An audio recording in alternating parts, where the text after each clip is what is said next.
The state of North Dakota is adding a new element to the energy sector, hydrogen. Governor Burgum and industry leaders announced Bakken Energy and Mitsubishi Power will develop a hydrogen production plant. Jacob Noterman has more on the development of the new fuel option.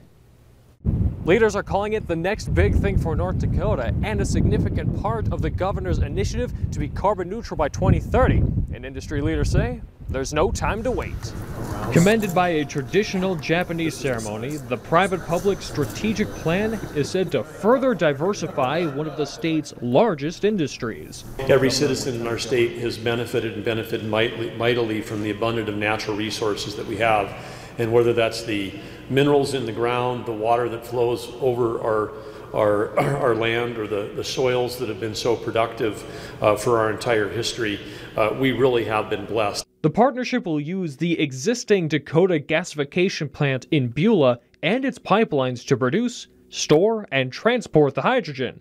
The plants will use North Dakota's natural gas production to make the hydrogen for new car models as fuel and other power generation needs. The CEO for Basin Electric said they've been told all parties want to keep the current plant employees on board through the transition. It's expected to be the largest what's called blue hydrogen plant in North America. We see North Dakota not just continuing its position as an energy leader in the country, but taking what we think is its rightful position as a leader in clean energy in this country. The deal makers said this could expand to other plants around the state. While a commercial deal hasn't been struck, they expect to financially close by the end of the year.